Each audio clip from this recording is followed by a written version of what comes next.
வணக்கம். Z from Javad வட்டிப்புதூர், power writer அப்படிங்கிற அந்த யூடியூப் சேனல் மூலமாக உங்களை மீண்டும் சந்திக்க ரொம்ப மற்ற மகிழ்ச்சி. அத்தோட எங்கள் சேனலை சப்ஸ்கிரைப் பண்ணுங்கள், பெல் பட்டன் அழுத்த மறந்துடாதீங்க.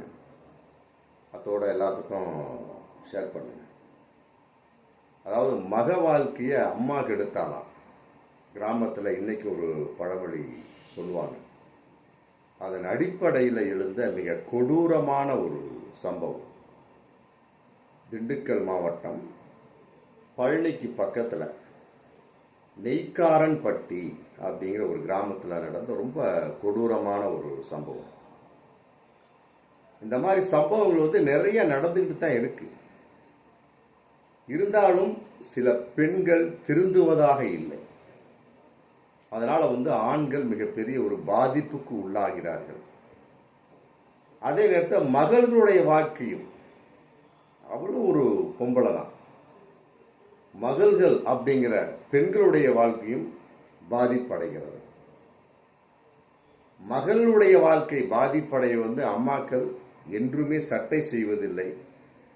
ஏதோ அவர்களை பாதுகாப்பதாக நினைத்து, முதல்ல சொன்ன பார்த்தீங்களா, மக வாழ்க்கையை அம்மா கெடுத்தாலாம். அந்த மாதிரி கெடுத்துட்டு தான் இருக்கிறாங்க இன்னைக்கும். அது குறிப்பாக இந்து மதத்தை விட இஸ்லாமிய மார்க்கத்தில் இந்த மாதிரி சம்பவங்கள் நிறைய நடக்க நம்ம இன்னைக்கும் கண்கூடா பார்க்கலாம். காரணம் என்னன்னு கேட்டால், இந்து மக்களை பொறுத்த வரைக்கும் பெண்கள்லாம் வெளியே நிறைய போய் பொது அறிவை வளர்த்து கொள்கிறார்கள். ஒரு 10 பேரை பார்க்கக்கூடிய சமயத்தில் அவர்களுக்கென்று ஒரு தனிப்பட்ட ஒரு பரவாயில்லப்பா, உலகம் இப்படித்தான் இருக்கும் போல இருக்கு அப்படின்னு முடிவுக்கு வரக்கூடிய ஒரு சூழல். மற்றபடி ஆத்திரம் கொள்ள முடியாத ஒரு மனோநிலை. அந்த மாதிரி பல பெண்கள் இந்து மதத்தில் அதிகமாக பார்க்கலாம். ஆனால் இஸ்லாமிய மதத்தில் நல்லதுதான் பண்ணுறாங்க பல ஆண்கள். இருந்தாலும் இஸ்லாமிய பெண்களை பொறுத்த வரைக்கும் நிறைய பேர் முரண்டு பிடிப்பதாகவே நம்ம பார்க்க முடியும். காரணம் என்ன அப்படின்னா, வீட்டை விட்டு அவங்க வெளியே போவதில்லை என்பதை இல்லாவிட வீட்டை விட்டு அவர்களை அனுப்ப பல ஆண்கள் விரும்புவதில்லை, விரும்ப மாட்டார்கள். காரணம் அவர்கள் அந்த அளவுக்கு பணக்காரத்தனமாக தொழிலில் ஸ்ட்ராங்காகவும் மற்றபடி எல்லா வகையிலும் திறமையாக வாய்ந்தோட இருக்கக்கூடிய சமயத்தில் அப்புறம் பொண்டாட்டி சம்பாத்தியம் எதுக்கு, நம்ம சம்பாத்தியம் போதும், ஒரு தன்னம்பிக்கையின் வெளிப்பாடுன்னு கூட சொல்லலாம். அந்த மாதிரி இஸ்லாமிய ஆண்கள் நிறைய பேர் இருக்கக்கூடிய சமயத்தில் பல இஸ்லாமிய பெண்கள் என்ன பண்றாங்க, வீட்டோட மனைவி முடிஞ்சு போச்சு.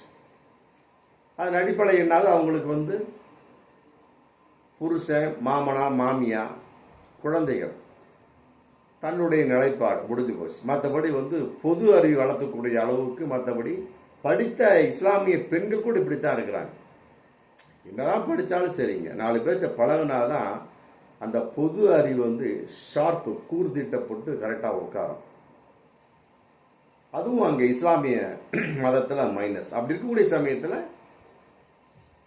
ஒரு பெண்ணை தன் மகளையே எவ்வளவு புரிந்து கொள்வது, ஒரு ஆணை எந்த அளவுக்கு நாம் தெரிந்து அவர்களோடு நடந்து வாழ்க்கையை கொண்டு செலுத்துவது அப்படிங்கிற ஒரு பொது அறிவு பல இஸ்லாமிய பெண்களுக்கு இருப்பதில்லை. அதை வெளிப்படுத்தும் வண்ணமாக தான் திண்டுக்கல் மாவட்டம் பழனிக்கு பக்கத்தில் உள்ள நெய்க்காரன்பட்டியில் ரொம்ப கொடூரமான கோரமான ஒரு சம்பவம். அதாவது அஜ்மத் ஹுசேன் அப்படிங்கிறவர் இன்னைக்கு ஒரு 41 வயசு. அவர் நெய்க்காரன்பட்டி, மற்றபடி உடுமலைப்பேட்டை பக்கத்தில் அமராவதி அந்த ஊரில் தஸ்லீம் அப்படின்னு ஒரு பொண்ணு.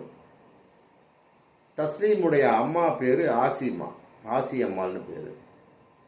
2 பேருக்கு 13 வருடங்களுக்கு முன்னால கல்யாணமாக. யார் யாருக்கு? அஜ்மத் ஹுசேனுக்கும் தஸ்லீம் அப்படிங்கிற பொண்ணுக்கும் 13 வருடங்களுக்கு முன்னால கல்யாணமாக. நெய்க்காரம்பட்டியிலேருந்து சம்பந்தம் அமராவதியில் சம்பந்தம் பண்ணி மற்றபடி பொண்ணை கட்டிக்கிட்டு நெய்க்காரம்பட்டி போறாரு, குடும்பம் பண்றாரு. 2 ஆண் குழந்தை பிறகுது. 13 வருஷமா குடும்பம் நடத்திட்டு இருக்கிறாங்க. புருஷன் பொண்டாட்டினா சில பிரசு இருக்கத்தான் செய்யும். அதை சமாளித்து மற்றபடி தன் மகளை வாழ வைப்பவள் தான் ஒரு பெண். அதை விட்டு போட்டு எதற்கெடுத்தாலும் பிரச்சனை பண்ணிக்கிட்டு எதற்கெடுத்தாலும் மகள் வந்து பொது அறிவு இருக்கோ இல்லையோ அனுபவமின்மை இருக்கும். ஏன்னா புதுசாக கல்யாணம் பண்ணிட்டு வர்றவ அப்படிங்கிறப்ப அவள்கிட்ட ஒரு அனுபவமின்மை இருக்கும். அதை வந்து தாய் தான் வந்து வெளிப்படுத்தி சொல்லணும். அதே போல தாய்மார்கள் ஆமாம் தன் மகளுக்கு சொல்வதில்லை. இதில் வந்து மதபேதம்லாம் கிடையாது. நிறையா தாய்மார் அப்படித்தான் ஒன் சைடாகவே பேசுவாங்க. இதனாலே பல மகளுடைய வாழ்க்கை கெட்டு குட்டிச்சவரை நாசமாகி போகிறத நம்ம பல சம்பவங்கள் காணலாம். அதே போல தான் இந்த ஒரு சம்பவம். இவர் வந்து அமராவதியில் இருக்கக்கூடிய தஸ்லீமை கட்டிக்கிறாரு. 13 வருஷமாக குடும்பம் நடத்திட்டு 2 ஆண் குழந்தை பெற்கிறாரு. திடீர்னு ஒரு 4 மாதத்துக்கு முன்னால் புருஷன் பொண்டாட்டிக்குள்ள ஒரு சின்ன பிரச்சனை தகராறு. யாருக்கும்? அஜ்மத் ஹுசேனுக்கும் தஸ்லீமுக்கும். மாமியார் பேர் ஆசியம்மா. யாரு? தன் மனைவியினுடைய அம்மாவுடைய பேர் ஆசியம்மா. மாமனார் இல்லை போல.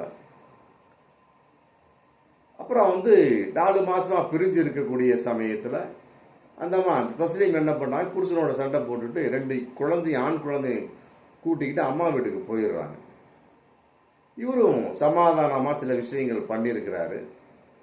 அந்த பொண்ணு தஸ்லீம் அப்படிங்கிற மனைவி அந்த பொண்ணு கட்டுப்பட்டாலுமே அந்த ஆசியம்மாள் அப்படிங்கிற மாமியா வந்து தடுத்துக்கிட்டே வர்றாங்க. நல்லா புரிஞ்சுக்கணும். தடுத்துக்கிட்டே வரக்கூடிய சமயத்தில் ஒரு 4 மாதம் கழிச்சு இவர் வேகமாக வீட்டுக்கே போயிடுறார். உடுமலைப்பேட்டை பக்கத்தில் அமராவதிக்கு போய்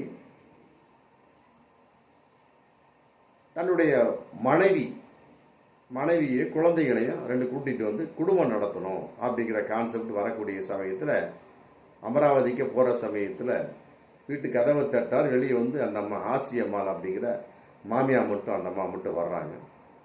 என் பொண்டாட்டி எங்கே குழந்தை வேணும், நான் கூட்டிகிட்டு போகணும், குடும்பம் நடத்துகிறேன் அப்படிங்கிறப்ப அந்த அம்மா வந்து அதெல்லாம் கூட்டிகிட்டு போக முடியாது அப்படிங்கிற மாதிரி ஒரு தகவல் சொன்னோன்னா அது மிகப்பெரிய ஒரு தகராறாக மாறுது. அந்த இடத்துல மாமியாருக்கும் மருமகனுக்கும் மிகப்பெரிய ஒரு தகராறு.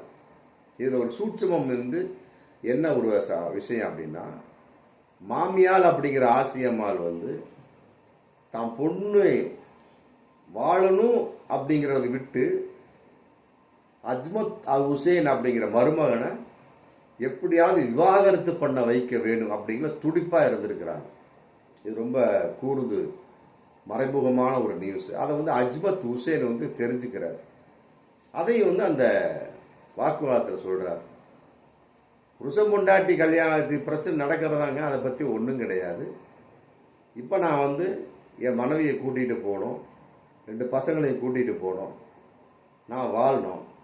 என்னை அறியாமல் வந்து விவாகரத்துக்கு ஏற்பாடு பண்ணிக்கிட்டு இருக்கிறீங்க, ஏற்றுக்கொள்ள முடியாது. விவாகரத்து பண்ணக்கூடிய அளவுக்கு இது பிரச்சனை கிடையாது. 13 வருஷமாக நான் குடும்பம் நடத்திட்டேன், அதை விட்டு போட்டு நீ பாட்டுக்கு வந்து விவாகரத்து அப்படின்னா என் வாழ்க்கை யார் பாப்பா? அப்படி இருக்கக்கூடிய சமயத்தில் நீங்கள் எதுக்கு உன் பொண்ணை கட்டி வச்ச? விவாகரத்து வந்து மாமியா வாங்கி கொடுக்குற அளவுக்கு மருமகன் அவ்வளோ கேவலமாக இல்லை அப்படின்னு சொல்லிட்டு பலவிதமான பேச்சுக்கள், பலவிதமான ஒரு சூட்சமமான தன்மை பேசக்கூடிய சமயத்தில் அந்த அம்மாவும் ஆசியம்மாளும் கண்டபடி பேசுகிறாங்க. இனிமேல் வந்து என் மகளோட நீ வாழக்கூடாது, என் மனைவி, அதாவது உன் மனைவியான என் மகள் சொல்லிவிட்டார், கிடையாது, என் முன்னால் சொல்ல சொல்லு. அந்த தஸ்லீம் அப்படிங்கிற அந்த பொண்ணுக்கு வேறு விதமான மனநிலை இருந்திருக்கு. இடையில வந்து இந்த அம்மா குறுக்குன்னு இருக்கிறாங்க. ஏதோ தன் மகளை காப்பாற்றுவதை போன்று ஒரு இந்த அம்மா ஆசியம்மா குறுக்குன்னு இருக்கிறாங்க. அந்த பொண்ணு கூப்பிட்டா வரக்கூடிய ஒரு சூழல், குடும்பம் நடத்தக்கூடிய ஒரு சூழல் அப்படிங்கிற தகவல் தான் இன்னைக்கு போயிட்டு இருக்கு.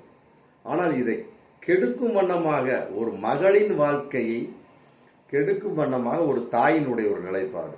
இவர் துண்டா அஜ்மத் ஹுசேன் மருமகன் அப்படிங்கிற பேரில் தெரிஞ்சுக்கிறார்.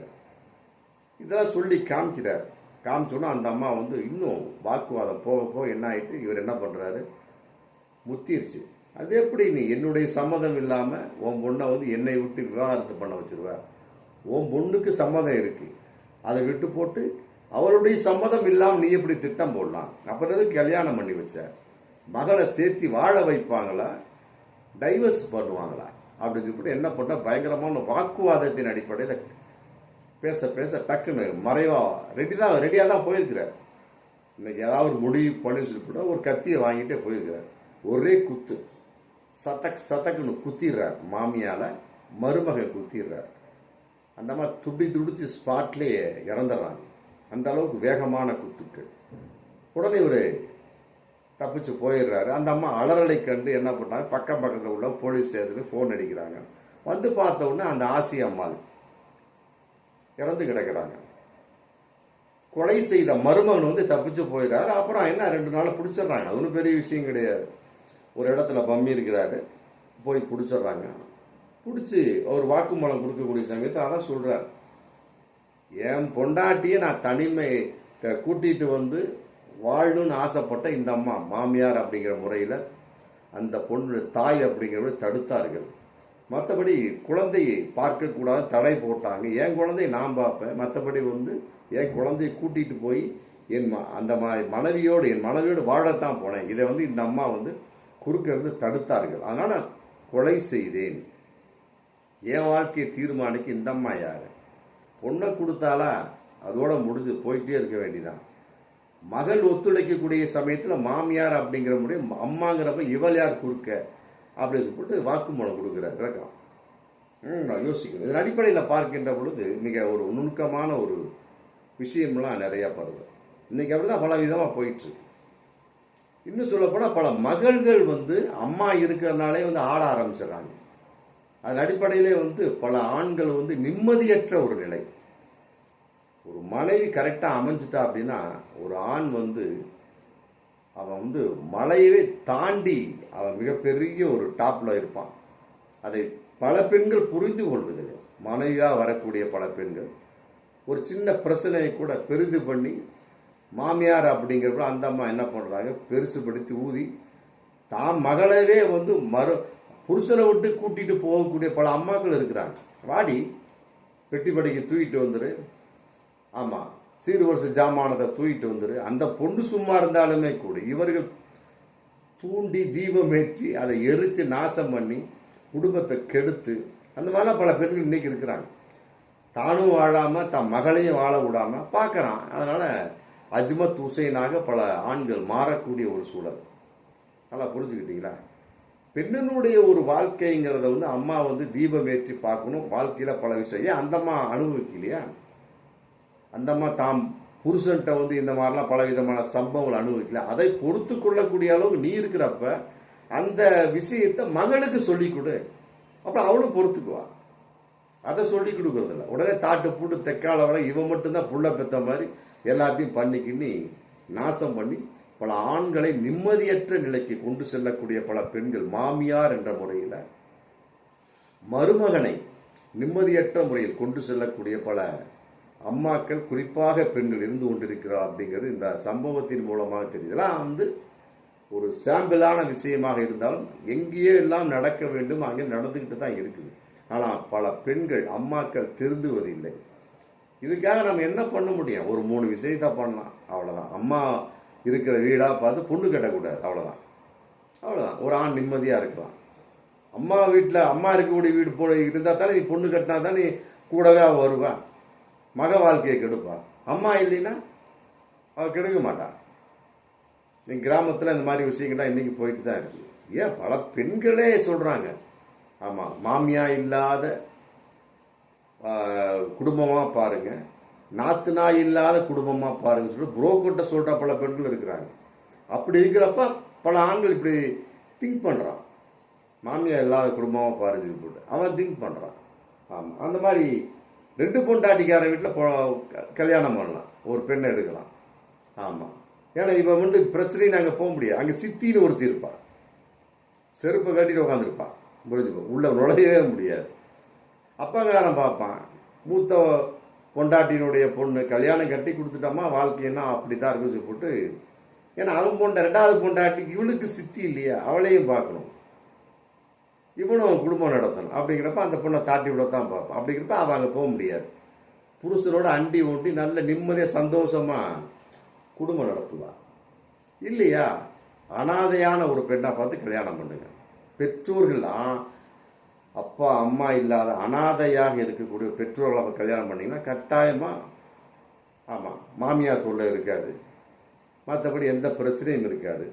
மகளை கெடுக்கக்கூடிய அம்மாக்கள் வரவே மாட்டார்கள். இந்த மாதிரி பல விதமான அனுபவத்தின் வெளிப்பாடாக இன்னைக்கு பெரியோர்கள் கிராமங்களில் உளறிக் கொண்டிருந்தாலும் பல கருத்துக்கள் வந்தாலும் இப்படிப்பட்ட சில பெண்கள் திருந்தாத வரை ஆமாம் மகள்கள் நிம்மதியாக இருக்க முடியாது. அவர்கள் தன் கணவனோடு நிம்மதியாக வாழவும் முடியாது. ஆமாம், இதை பல பெண்கள் உணர்றாங்களே இல்லையோ, ஆனால் பல ஆண்கள் உணர்ந்து அதுக்கு தகுந்த மாதிரி நடவடிக்கை எடுக்கும் பட்சத்தில் கட்டாயமாக இப்படிப்பட்ட பெண்கள் இப்படிப்பட்ட ஒரு பிரச்சனைகள் இந்த உலகத்தில் தீரவே தீராது அப்படிங்கிறது தான் மிக தாழ்மையான ஒரு கருத்தாக தெரியுது. பார்ப்போம் மீண்டும் அடுத்த வீடியோ. நன்றி.